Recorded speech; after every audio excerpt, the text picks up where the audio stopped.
Tetapi mana yang lebih, iman atau kasih?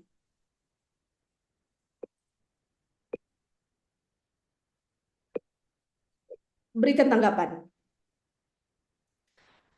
Saya ingin membuka agar kita memiliki teori yang benar, karena ada yang bilang, oh, tidak penting teori, yang penting praktek. Tapi tidak. Di dalam kebenaran, teori yang benar akan menghasilkan praktek yang benar, tetapi teori yang salah akan menghasilkan praktek yang salah, ya. Jadi mana yang lebih dulu, iman atau kasih?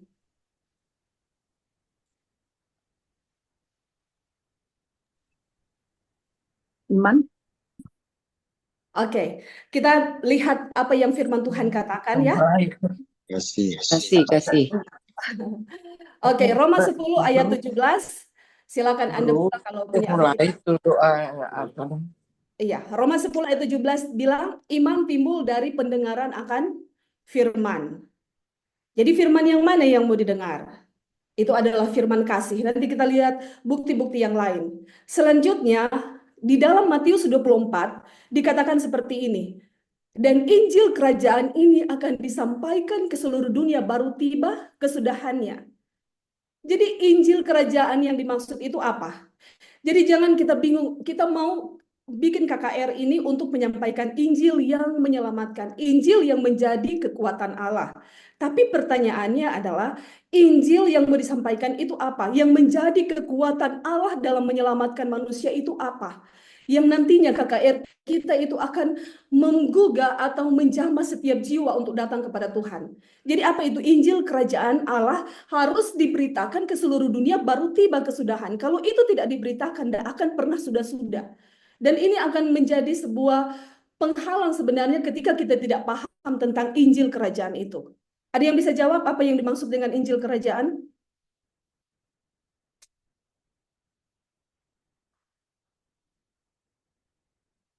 Untuk menghemat waktu, jika saudara punya Alkitab, mari kita buka di dalam Matius 24. Sehingga kita bisa melihat bukti-bukti firman Tuhan dan kita bisa memiliki pemahaman yang benar tentang kasih Allah. Karena banyak orang berpikir, ah kasih Allah saya sudah tahu. Tidak, saudara. Kasih Allah itu akan menjadi tema sepanjang masa kekekalan dan tidak akan pernah bisa dipahami oleh pikiran semua umat tebusan. Bayangkan sepanjang masa kekekalan. Jadi kita perlu lihat ya. Matius 24.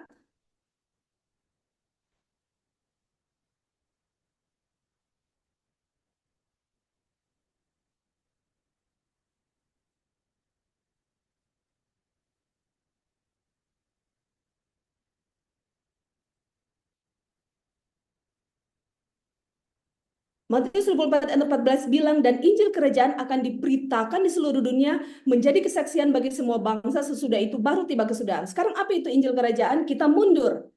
Di dalam ayat 12 dikatakan bahwa dan karena makin bertambah kedurhakaan, maka kasih kebanyakan orang akan menjadi dingin. Ayat 13 bilang, tetapi orang yang bertahan sampai pada kesudahannya akan selamat.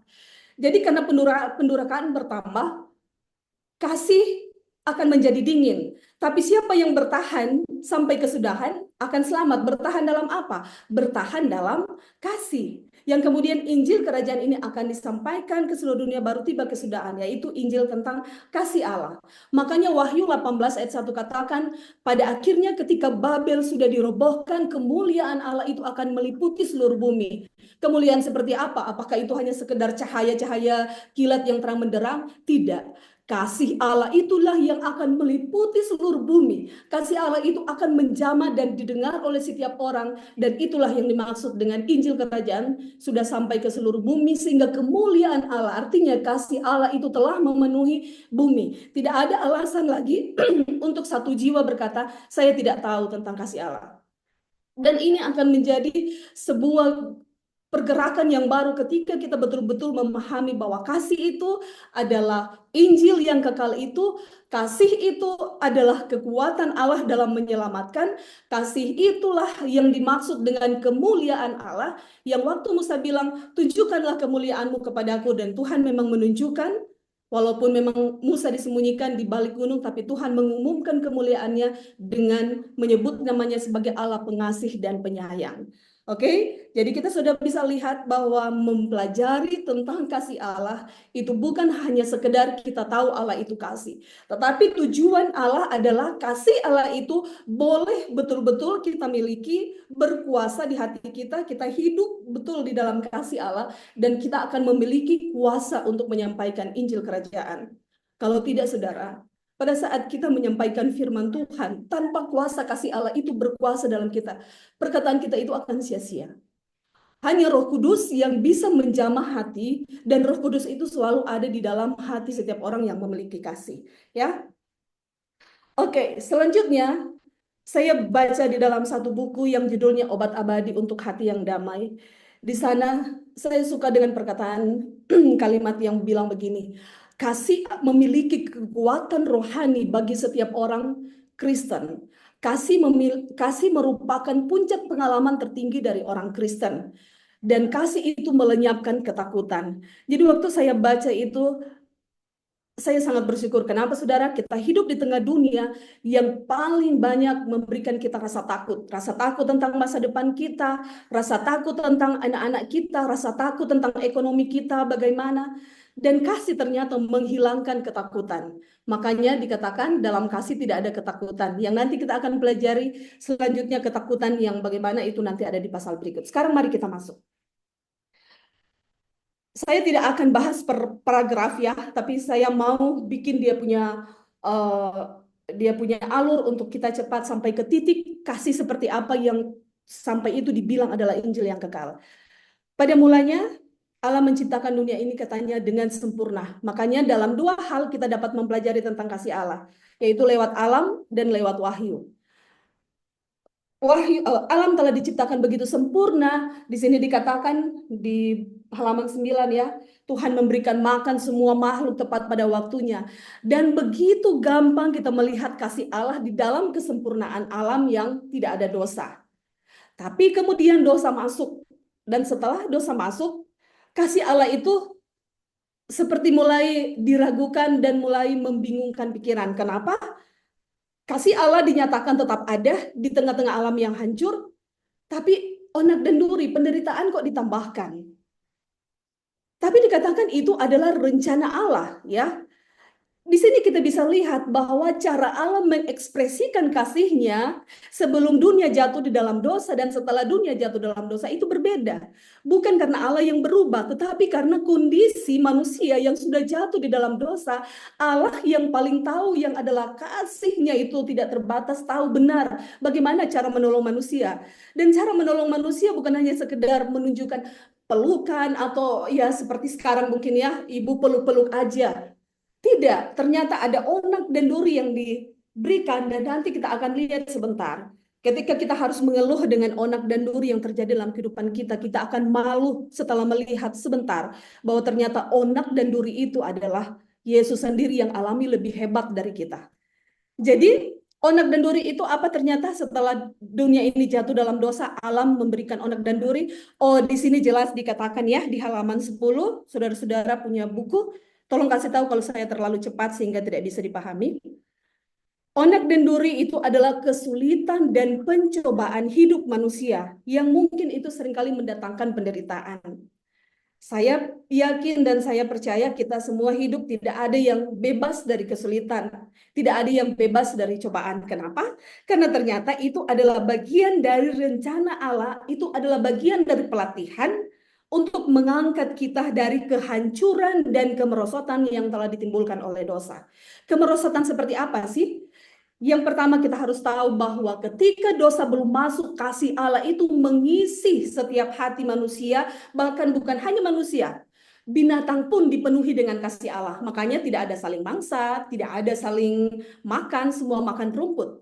Tetapi ketika hukum kasih ini dilanggar, jelas ya di halaman 9, 10 ini katakan, hukum kasih itu dilanggar dan yang menggantikannya, di sini tidak dikatakan, tetapi dalam Kerinduan Segala Zaman bab 1 silakan baca, kasih itu digantikan dengan kepentingan diri. Dan saudara, ketika kepentingan diri ini bersarang di hati manusia, itu menimbulkan kejahatan yang lain. Dan kita bisa lihat sekarang. di dalam dunia politik, bahkan di dalam gereja. Ketika ada kepentingan diri, di sana akan ada kekacauan. Tapi itulah realita kita, manusia yang sudah jatuh dalam dosa. Karena bab 1 kerinduan segala zaman katakan juga dosa berasal dari hati Lucifer yang mementingkan diri. Dan saudara, dosa ini dia punya akar, semua itu adalah di situ, kepentingan diri. Saya akan marah, saya akan semua buat sesuatu ketika kepentingan saya tidak dihargai atau banyak, bahkan kita bisa menghalalkan segala cara agar kepentingan diri itu boleh capai tujuannya. Dan itulah kemerosotan yang telah dibuat oleh dosa di dalam diri manusia, di mana untuk mengangkat kembali kemerosotan itu dikembalikan kepada hati yang penuh kasih dibutuhkan onak dan duri. Dan nanti kita akan lihat lebih jauh sebentar. Jadi bersyukurlah ketika kita ada kesulitan, bersyukur ketika kita ada ujian dan pencobaan karena Tuhan sedang melatih kita. Oke, selanjutnya. Jadi ketika tidak, saya ada tulis di sini sedikit, onak dan duri atau kesulitan kehidupan manusia yang seringkali kita jadi marah sama Tuhan adalah contoh kenapa saya bekerja terlalu keras untuk dapatkan kehidupan, untuk dapatkan makanan atau uang ya, sederhananya. Bagi saudara-saudara yang sudah punya banyak simpanan uang mungkin tidak mengalami ini, tapi bagi orang yang berjuang luar biasa untuk dapatkan kecukupan dalam kebutuhan hidup seringkali mempertanyakan kasih Tuhan. Tetapi saudara, saya bersyukur waktu baca tentang peristiwa Sodom dan Gomora, bahwa ternyata kejatuhan mereka pada saat itu adalah karena mereka dengan mudah bisa mendapatkan seluruh kebutuhan makanan mereka, kebutuhan hidup mereka. Karena mereka memiliki daerah yang subur, tidak perlu banyak mengeluarkan tenaga untuk mendapatkan kebutuhan mereka. Dalam hal ini makanan. Dan mereka menjadi memiliki waktu yang banyak kosong. Dan di waktu yang kosong itu setan memperalat mereka untuk bertambah dalam kejahatan. Karena tidak ada yang mereka mau bikin, terlalu banyak santai. Jadi bersyukurlah ketika kita harus diberikan banyak pekerjaan, karena itu memberikan kita waktu yang terus terisi. Bahkan anak-anak disuruh untuk diberikan mereka tugas, jangan biarkan waktu mereka kosong tidak dipakai untuk bekerja. Ya, itu salah satu contoh onak dan duri atau kesulitan hidup yang seringkali banyak orang pikir Tuhan meragukan kasih Tuhan. Oke, kita lanjut. Jadi saya percaya sudah baca, tidak akan saya bahas banyak bahwa di tengah onak dan duri pun Tuhan tetap menunjukkan kasih-Nya. Dia memberikan contoh bunga mawar, walaupun ada durinya, tetapi ada warna yang indah, ada bentuk yang cantik, yang tujuan Tuhan adalah membuat kita bisa menikmati kebahagiaan. Ya, jadi bukan semata-mata duri. Oke, kita lanjut. Saudara silakan baca sendiri untuk bagian-bagian yang lain, tapi ada banyak bukti kasih Allah di alam yang telah jatuh ini, yang kerinduan Tuhan adalah membuat kita bahagia. Saya sangat bersyukur dengan kata kerinduannya membuat anak-anaknya bahagia. Oh, karena saya juga punya anak, jadi saya bisa rasa luar biasa perhatian Tuhan. Oke, jadi dia buat itu supaya dapat dipahami, tetapi lihat, apakah sudah cukup lewat alam? Oh, ternyata tidak. Di bagian halaman 12 di sini dikatakan seperti ini. Meskipun semua bukti ini telah diberikan, saya mundur dari halaman 10.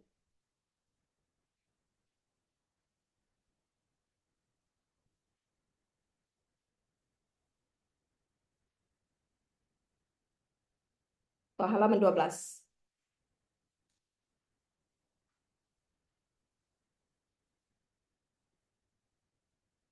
Allah telah mengikat hati kita, dari halaman 11, Allah telah mengikat hati kita kepadanya dengan tanda-tanda yang tak terhitung banyaknya di langit maupun di bumi, melalui benda-benda di alam serta sentuhan duniawi yang paling dalam dan paling lembut. Apa sih sentuhan duniawi yang paling dalam dan paling lembut?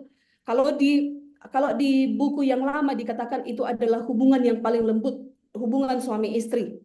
Ya, tetapi itu yang dapat dimengerti oleh manusia. Allah telah berusaha mengungkapkan dirinya kepada kita, tapi itu pun belum dapat sempurna menggambarkan kasih-Nya. Meskipun semua bukti ini telah diberikan, perhatikan ini, setan membutakan pikiran manusia sehingga manusia memandang Allah dengan rasa takut dan menganggap Allah sebagai pribadi dan seterusnya. Jadi setan, Tuhan sudah buat bukti di alam, ada hubungan-hubungan yang paling lembut dan termanis di dunia ini untuk menunjukkan kasihnya, untuk dapat dipelajari dan mudah dimengerti. Tapi ternyata itu belum mampu untuk menyatakan kesempurnaan kasih Allah.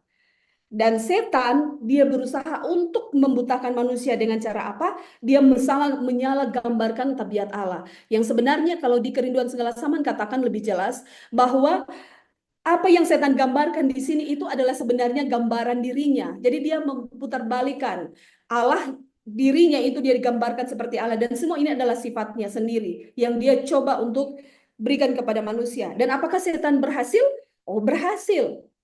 Di zaman Yesus, dikatakan Yesus datang di zaman tergelap di dunia ini ketika dia lahir. Dan di zaman itu orang-orang membawa persembahan atau korban ke bait suci itu bukan lagi karena mereka melihat ada anak domba Allah yang nantinya akan disembelih. Tidak, semuanya telah dibutakan dengan penyembahan para dewa yang mau memadamkan amarah Allah itu dengan cara memberikan korban, memberikan persembahan, kita harus tunduk dan sebagainya. Ada begitu banyak formalitas yang terjadi oleh karena salah pengertian tentang Allah. Dan di sini dikatakan di bagian terakhir dari halaman 12, untuk menghapuskan bayangan gelap dan menyatakan kepada dunia akan kasih Allah yang tak terbatas, Yesus harus datang dan tinggal di antara manusia. Jadi alam tidak lagi mampu untuk menggambarkan dengan sempurna kasih Allah karena manusia telah dibutakan oleh setan, dan untuk membuat kebutaan ini hilang yang menyebabkan kegelapan. Jadi kebutaan itu memberikan kegelapan, dan kegelapan itu bukan hanya gelap dunia ini tanpa cahaya, tidak. Kegelapan yang sebenarnya itu terjadi di dalam pikiran kita. Karena kita jadi tidak mampu untuk melihat kasih Allah. Sehingga Bapa harus mengirim Yesus. Yesus harus datang dan tinggal di antara manusia untuk menyatakan kesempurnaan kasih Allah. Dan kita akan lihat sebentar, luar biasa sekali ya. Oke. Hidup Yesus datang untuk melenyapkan kegelapan dan dia tinggal di antara manusia. Dan kita sudah lihat banyak kali kita pelajari bagaimana ketika Yesus tinggal di dunia ini, ya. Di halaman 13, bagaimana Yesus punya pekerjaan, dia memberikan kabar baik kepada orang miskin, dia memberitakan pembebasan kepada orang-orang tawanan, memberikan penglihatan bagi orang buta, membebaskan orang yang tertindas. Dan itulah yang Yesus buat setiap hari. Kita sudah pelajari dari sejak kecil ya, bagaimana Yesus menyembuhkan orang, melakukan mujizat, memberikan kesembuhan bagi orang sakit, dan banyak hal lain yang dia buat. Tapi kita akan lewat, silakan saudara baca sendiri, dan saya percaya itu sudah banyak kali kita tahu. Intinya Yesus hidup di antara manusia untuk menunjukkan kasih Allah, dan benar-benar kehidupannya setiap hari itu adalah memang kehidupan yang selalu tergerak oleh belas kasihan ketika dia melakukan pertolongan. Selanjutnya, saya lewat itu, nanti silakan saudara dalami sendiri, tapi saya rindu kita lihat ke ayat yang ke halaman 15. Kehidupannya adalah sebuah penyangkalan diri dan berempati kepada orang lain.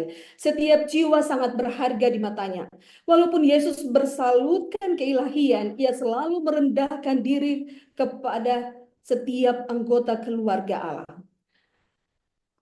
Poin ini saya rindu kita renungkan lebih dalam.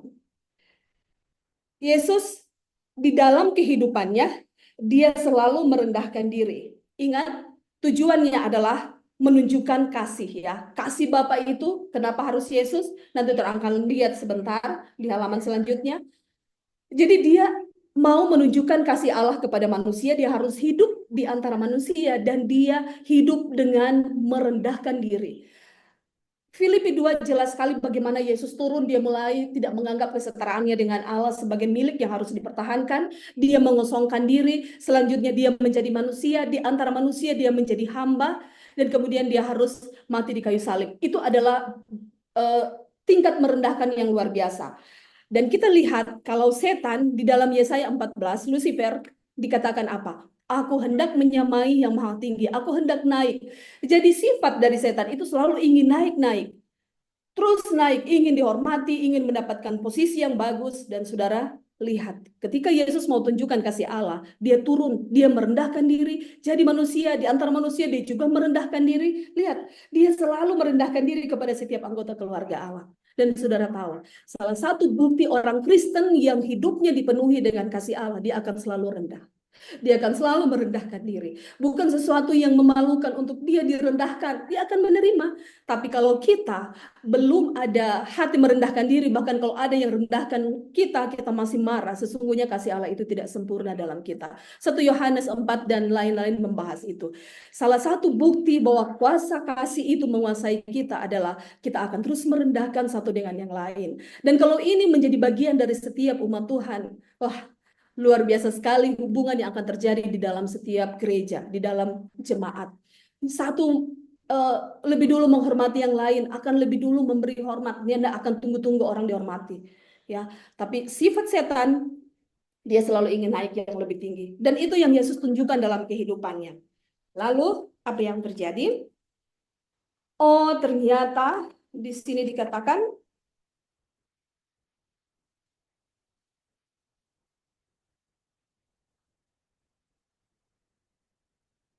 oh iya, bagian ini juga saya rindu kasih adalah poinnya ketika Yesus ada di dunia ini, orang-orang miskin dan orang-orang yang paling rendah tidak pernah takut untuk mendekati Yesus. Dan saudara tahu, kalau kita masih, bukanlah ya, mungkin kita tidak sedang merendahkan orang, tetapi ada di dalam gereja yang seringkali cara kita menghormati pimpinan itu terlalu berlebihan sehingga memberikan suatu perbedaan yang besar dengan kayak anggota yang kita anggap dalam mata manusia tidak berharga. Sedangkan Yesus, seorang raja surga yang datang ke dunia ini, mau bilang dia pemimpin lebih daripada sekedar pemimpin, tetapi dia memiliki karakter yang membuat orang miskin itu tidak pernah takut mendekat sama dia. Jadi kalau kita jadi umat Tuhan di dalam gereja mengatasnamakan umat Tuhan, tetapi jangankan kita mau mendekat sama orang miskin atau orang yang ya di bawah kita lah dalam hal apa ya, seringkali kita tetap akan melihat ada yang di bawah kita mendekat sama kita dan kita seperti rasa risih atau ada rasa malu. Sesungguhnya kita sangat berbeda jauh. Kita sedang tidak hidup di dalam kasih Allah. Kasih Allah itu selalu akan merangkul bagian-bagian orang-orang yang lemah. Dan Yesus di sini dibilang orang-orang kelas bawah tidak pernah takut mendekat sama dia. Makanya saya merenung ya, saya tidak protes tentang penghormatan kita sama pimpinan gereja, tapi seringkali pemimpin gereja itu kalau datang kayak yang di Pertuan Agung, mejanya sendiri, makanannya dikhususkan, membuat perbedaan yang besar. Padahal pemimpin yang dimana Yesus bilang engkau ketika di atas harus menjadi yang paling di bawah, engkau harus menjadi yang melayani, itu kayak hilang semua. Sehingga gereja itu begitu sulit untuk benar-benar melihat inilah ciri umat Tuhan ya. Ya, itu bagian yang saya mau singgung sedikit. Saya lupa dia di halaman berapa, tapi mungkin ada saudara yang dapat. Di sana dikatakan, oke, halaman 18. Di sini dikatakan di bagian bawah halaman 18, paragraf yang terakhir dibilang begini. Bapa mengaruniakan Yesus tidak hanya untuk hidup di antara manusia, tetapi untuk menanggung dosa-dosa mereka dan mati sebagai korban. Jadi kita lihat tadi, alam tidak cukup lagi menggambarkan kasih Allah, tidak mampu menggambarkan dengan sempurna kasih Allah. Yesus diutus hidup di antara manusia dia menjadi hamba dan merendahkan diri. Tapi ternyata tidak cukup sampai dia harus hidup. Dia mau tunjukkan setiap hari ini loh Bapa yang penuh kasih, ternyata tidak cukup. Dia harus jadi apa lagi saudara? Dia harus menanggung setiap dosa kita dan dia menjadi korban. Ini adalah titik tertinggi yang perlu kita pelajari di dalam mempelajari tentang kasih Allah. Mari kita langsung di bagian yang terakhir, karena saya untuk memasuki sini, kita harus lihat dulu di paragraf terakhir. Di sini dikatakan begini. Kasih Allah yang tiada tara bagi dunia yang tidak mengasihinya, merenungkannya akan memberikan kuasa yang menaklukkan jiwa dan akan membawa pikiran untuk tunduk kepada kehendak Allah. Semakin kita mempelajari karakter ilahi di bawah terang salib, semakin kita dapat melihat belas kasihan, kelembutan, dan pengampunan yang berpadu dengan keadilan, dan semakin jelas kita menemukan bukti yang tak terhitung banyaknya tentang kasih yang tak terbatas, serta belas kasihan yang penuh kelemah lembutan melampaui kasih seorang ibu kepada anaknya yang nakal. Jadi di bawah terang salib, Ketika kita mempelajari kasih Allah di bawah terang salib, itu katanya akan membawa hati kita, jiwa kita itu apa? Tunduk kepada kehendak Allah. Itu menaklukkan jiwa dan membuat pikiran kita tunduk. Jadi saudara, ternyata kasih Allah itu membuat kita tunduk kepada kehendak Allah. Dan ini adalah inti tertinggi dari kehidupan orang Kristen. Yaitu mempelajari kasih Allah yang akan membuat kita tunduk. Ya, bukan lagi ketakutan, ancaman terhadap neraka dan segala macam siksaan, tetapi kasih itu yang akan membuat kita tunduk. Dan kalau saudara mau buat KKR untuk membuat setiap hati pendengar, jiwa-jiwa yang nanti akan diundang tunduk, kasih Allah itu harus dinyatakan dengan begitu sempurna, dengan pertolongan Roh Kudus. Tariklah mereka dengan kasih, dan firman Tuhan tidak pernah salah. Kasih Allah yang dipelajari di bawah terang salib akan membuat kita semakin dan semakin melihat. Oke, jadi salib itu adalah demonstrasi kasih Allah yang tertinggi, ya. Yesus hidup, dia mendemonstrasikan kasih Allah yang membantu orang miskin, menyembuhkan orang sakit, memberikan kesembuhan. Bahkan ada satu desa di mana tidak ada orang sakit di situ, semua Yesus sembuhkan. Tapi ternyata belum cukup, saudara. Demonstrasi kasih Allah yang tertinggi itu harus dinyatakan dengan kematian, harus ada korban. Luar biasa. Sekarang mari kita lihat. Kita kembali ke halaman 16. Di halaman 16, di sini dikatakan begini. Allah mengizinkan anaknya yang terkasih, penuh rahmat dan kebenaran, datang dari dunia kemuliaan yang tak terlukiskan, ke dunia yang telah dirusak oleh dosa, yang digelapkan oleh bayangan kematian dan kutukan. Bapa mengizinkan Yesus meninggalkan pangkuan kasih-Nya dari pemujaan para malaikat. Untuk apa saudara? Untuk menderita dan mengalami rasa malu, penghinaan, dibenci, dan kematian. Saya selalu bagikan ini, tapi kembali ketika saya baca ini, saya merenung. Siapa di antara saudara yang mau anak saudara itu dihina? Oh, setiap orang tua pasti akan bangkit, dia punya marah atau murka ya. Kalau kenapa nggak hina kita pe anak? Siapa orang tua yang mau anaknya dipermalukan? Tidak ada, saudara. Ini jangan hanya sekedar kita dengar dan baca. Coba renungkan. Saya baca di buku Membina Kehidupan yang Abadi. Salah satu kenapa tidak terjadi pertumbuhan rohani dalam dunia orang Kristen. Karena mereka hanya baca dan dengar firman Tuhan. Tapi ternyata yang Tuhan mau itu kita merenungkannya. Dan merenungkan artinya kita mengerti. Kita membawa itu ke dalam kenyataan hidup kita. Kita renungkan. Tidak ada saudara dari kita yang mau anak kita dihina. Yang mau anak kita dipermalukan. Saya sempat lihat ada berita artis, sampai dia bawa di pengadilan karena merasa anaknya seperti dibully. Padahal kalau saya baca, biasa aja kalau jadi sama anak saya ya. Terlalu ringan. Tapi itu adalah bagian bagaimana kita mau melindungi anak kita sebaik mungkin. Tapi tidak dengan Bapa di surga. Bapa di surga memberikan, dia izinkan anaknya ini dari pangkuannya dikasihi dan dihormati oleh seluruh malaikat surga. Harus datang ke dalam satu dunia, di situ dia tidak dihormati, dia tidak dianggap. Ya, saya katakan dia tidak masuk hitungan karena tidak ada sesuatu yang dihargai di mata manusia yang ada sama Yesus ya. Hanya kasih, dia mau menarik mereka. Dia menerima rasa malu, dia menderita penghinaan, dia dibenci, dan pada akhirnya dia mengalami kematian. Ini adalah sebuah pengalaman yang semua kita tidak mau terjadi sama anak kita. Tapi Bapa di surga, dia mau kasih tahu sama semua kita manusia jemaat Orion, saya mengasihimu sampai saya harus relakan anak saya yang saya kasihi untuk hidup di dalam kondisi seperti ini. Sudah hidup penuh penderitaan, rasa malu, dibenci, bahkan dituduh segala macam. Yesus pun harus mati dengan cara yang sangat mengerikan. Kenapa saya katakan sangat mengerikan? Kita mau melihat di zaman Yesus, ketika seseorang mati dengan cara digantung, itu adalah satu kematian yang tidak berpengharapan. Kenapa? Itu ada alasan di dalam Alkitab. Karena orang yang digantung, kematian, hukuman yang digantung itu adalah, dikatakan itu adalah orang yang dikutuk oleh Allah. Kalau orang mati, dipancung atau dibakar, di zaman itu dianggap sebagai kematian yang masih memiliki pengharapan. Karena ketika mereka dipancung atau dibakar, mereka masih bisa berdoa sama Tuhan. Tapi kenapa orang yang digantung di salib itu tidak ada pengharapan?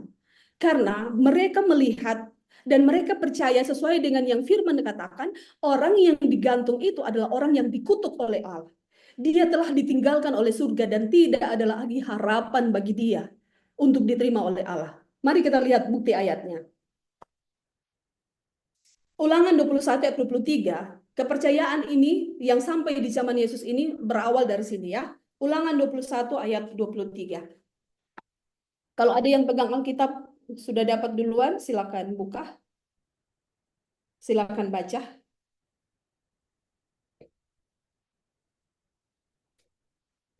Oke, ini adalah perkataan Musa. Maka janganlah mayatnya dibiarkan semalam-malaman pada tiang itu, tetapi haruslah engkau menguburkan dia pada hari itu juga, sebab seorang yang digantung terkutuk oleh Allah. Janganlah engkau menajiskan mana yang diberikan Tuhan Allahmu kepada milik pusakamu. Jadi kita lihat bahwa kenapa itu adalah satu kematian yang paling tidak berpengharapan, karena ternyata itu adalah tanda orang itu dikutuk oleh Allah. Kematian digantung atau disalib itu adalah tanda bahwa orang itu dikutuk oleh Allah. Itu sebabnya Roma 5 ayat 7 dan 8.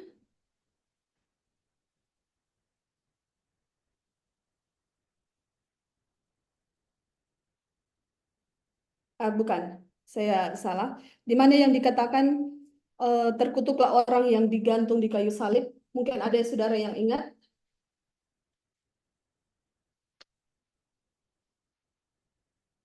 Saya mau coba lihat.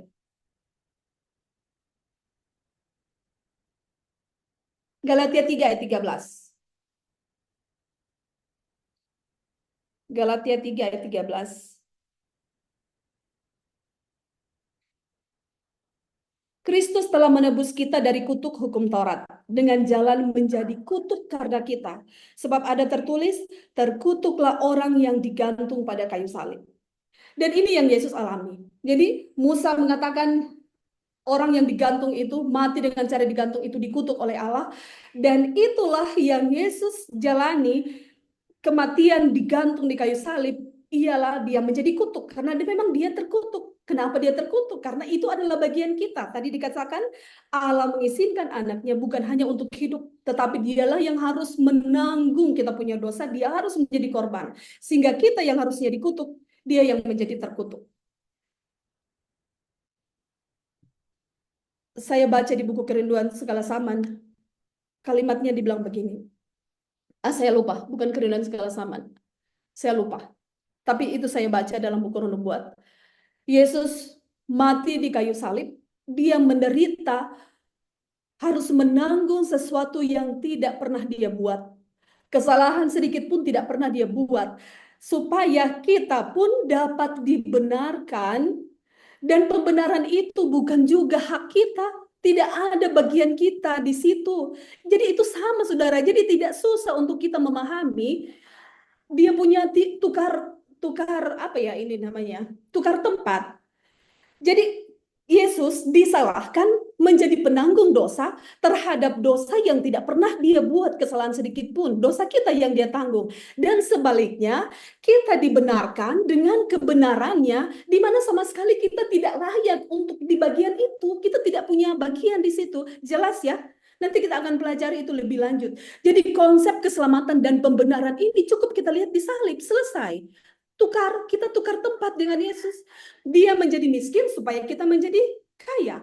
Dia dijadikan kutuk supaya kita menerima berkat keselamatan. Dia dipersalahkan supaya kita dibenarkan. Udah jelas. Dia menjadi telanjang supaya kita boleh terima itu jubah. Jadi kalau kita bikin bingung tuh konsep keselamatan dengan banyak cara, itu sebenarnya cara setan untuk buat kita itu terlalu susah memahami konsep keselamatan yang sangat sederhana.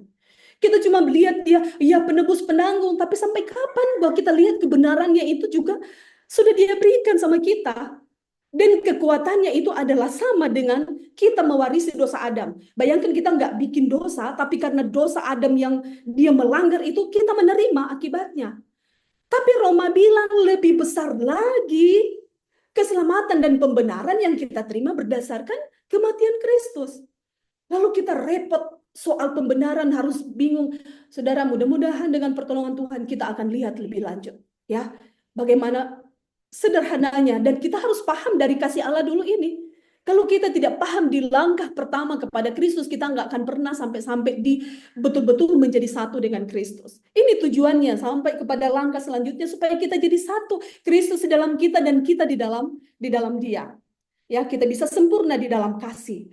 Jadi kita lihat bahwa Kristus telah mati bukan dengan cara yang hormat ya pada saat itu. Ada kematian yang masih lebih layak bagi orang-orang zaman itu yang mereka percayai. Tetapi kematian Yesus adalah kematian di mana dia tidak berpengharapan. Dan bukan hanya itu. Saya mau baca di sini. Dikatakan begini. Pada zaman Yesus, kematian di kayu salib adalah hal yang paling hina dan paling tidak berpengharapan. Bukan saja itu adalah hukuman yang paling kejam yang dibuat oleh manusia, tetapi juga hukuman yang paling memalukan. Si terhukum dibiarkan tergantung dalam keadaan telanjang. Sedang orang banyak menyaksikan penderitaannya dengan penuh ejekan. Kematian di salib itu mendatangkan kengerian dan ketakutan yang tiada taranya. Dan Yesus mati dengan cara itu. Cara yang paling ditakuti oleh orang di zaman itu adalah mati di kayu salib. Karena itu selain dikutuk oleh Allah, cara penyiksaan mereka itu adalah paling kejam di salib. Sudah yang paling kejam itu juga adalah cara mati yang paling hina. Kenapa hina? Karena dalam keadaan telanjang ya.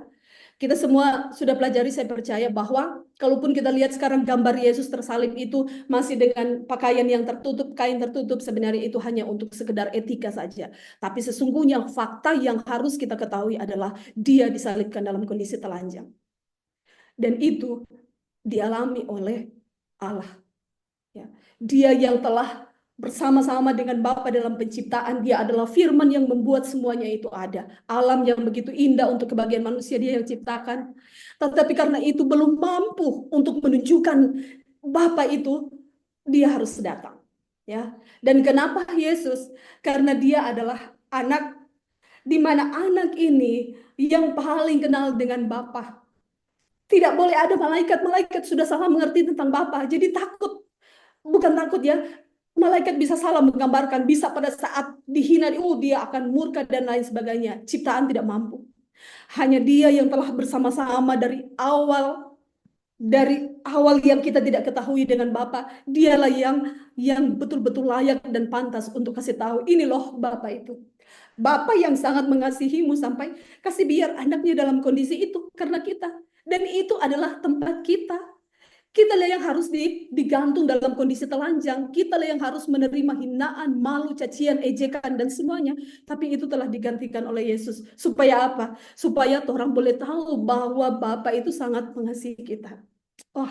Dan saudara tahu, mengetahui, menerima, dan percaya kasih Allah yang tiada tara bagi kita, itu akan memberikan satu kekuatan rohani. Saya bicara ini, saudara. Saya mengalami. Kenapa saya mengalami? Saya tidak tahu waktu kecil mungkin saya kekurangan kasih sayang atau apa. Tapi saya melihat kok saya itu seperti membutuhkan perhatian dan kasih sayang manusia. Sampai pada akhirnya Tuhan membawa saya pada titik-titik di mana tidak ada satu manusia yang bisa aku harapkan untuk dapat memenuhi saya punya kekosongan jiwa ini. Dan betul-betul saya merasa berada pada titik saya seperti Tuhan, saya mau mati. Saya pernah minum racun, saudara. Kalau saya mau, ini kesaksian saya, jangan dipraktekkan. Saya minum racun itu, kalau mau dihitung mungkin sudah hampir 10 kali. Saya dengan banyak-banyak racun. Tapi saya tidak pernah mati sampai sekarang, saudara. Bukan punya cadangan nyawa. Tapi saya percaya Tuhan masih punya rencana untuk saya. Makanya saya sebenarnya banyak kesibukan, tapi ketika saya diminta oleh Ibu Cindy untuk bagikan ini, saya sama sekali tidak ada berpikir lama, saya langsung menerima. Ibu Cindy tahu, bukan karena saya merasa bahwa saya mampu, tidak. Mungkin ada saudara-saudara yang lebih mampu untuk menyampaikan, tapi saya cuma bilang sama Tuhan, Tuhan, semasa saya hidup, saya mau menggunakan anggota tubuhku untuk menjadi senjata kebenaran. Saya rindu sekali mulut saya ini daripada bicara banyak omong kosong, gosipkan orang, jelekan orang, saya rindu untuk memakai Tuhan pakai mulut saya untuk sampaikan kebenaran, apalagi tentang kasih Tuhan. Wah, bagi saya ini adalah sebuah keistimewaan yang Tuhan berikan. Jadi saudara, bersyukurlah kita yang begitu dikasihi itu memiliki kekuatan rohani bagi kita.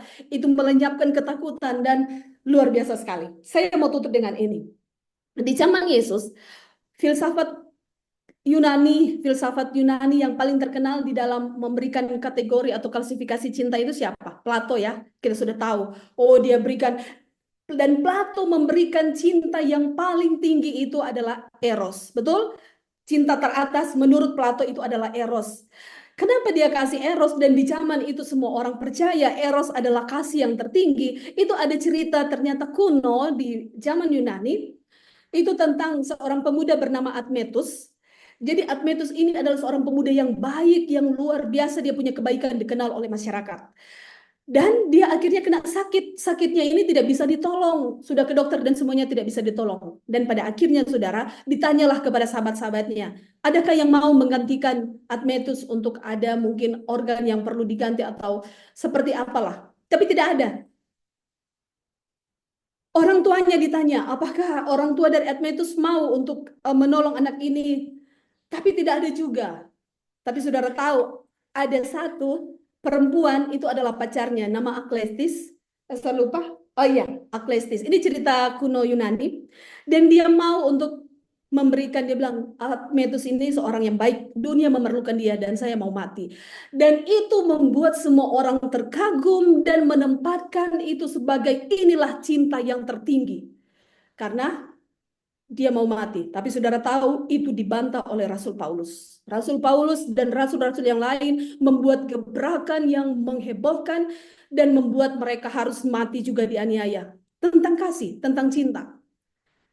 Itu ada di dalam Roma. Mari kita buka. Roma 5 ayat 7 dan 8.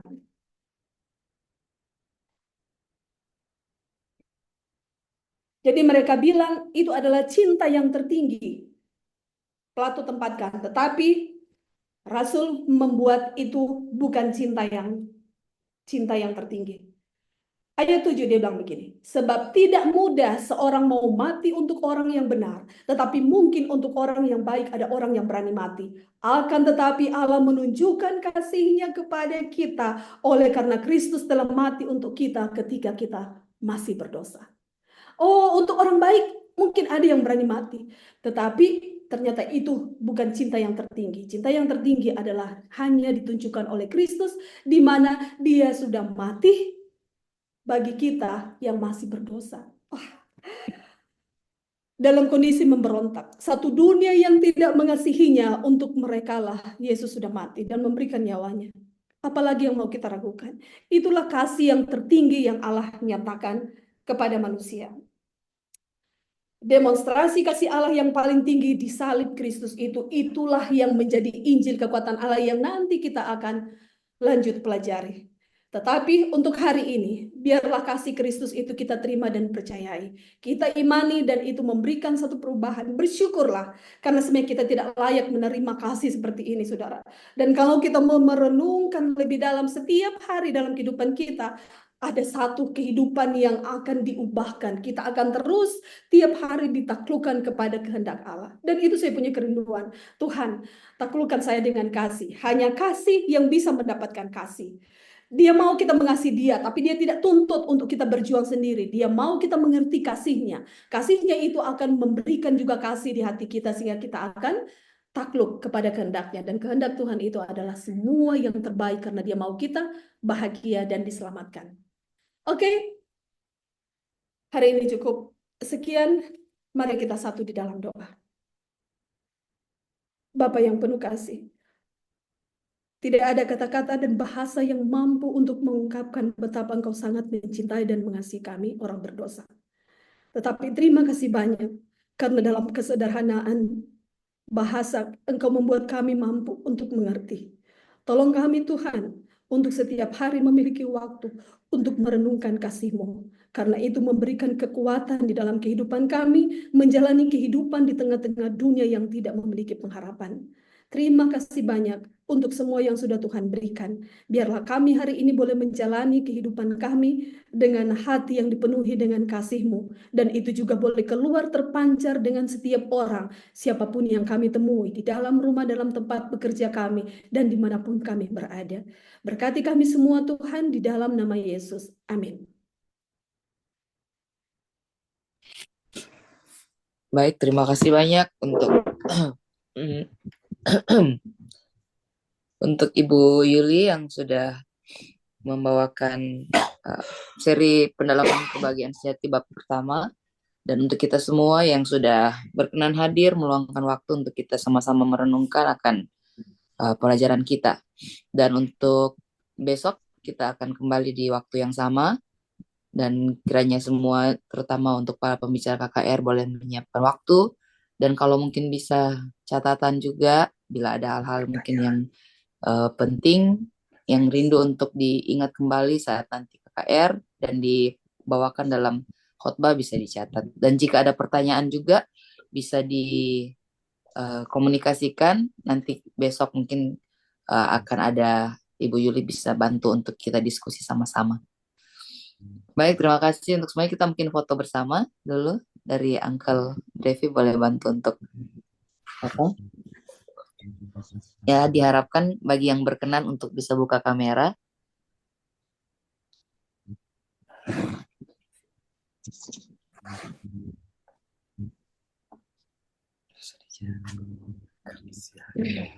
Masih ada beberapa yang belum buka kamera. Kalau memang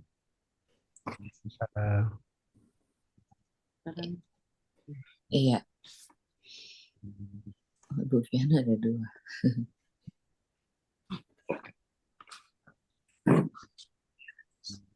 baik, mungkin sudah maksimal semua. Siap, 1, 2. 1, 2. Terima kasih. Baik, terima kasih semuanya. Selamat pagi, selamat beraktivitas. Pagi. Selamat pagi. Terima Iya, kasih. pagi. Terima kasih yang sudah bergabung dari jauh-jauh. Ada Kak Vika dan Om Ayah. Selamat pagi. Iya, hati-hati juga, Uncle. Terima kasih. Terima kasih. Hati-hati, Uncle Ronald di jalan. Baik, izin live ya. Mari kita beraktivitas kembali sama-sama. Bye. Oke, bye. Selamat beraktivitas. Oke. Orang sore ini. Sama jam 4.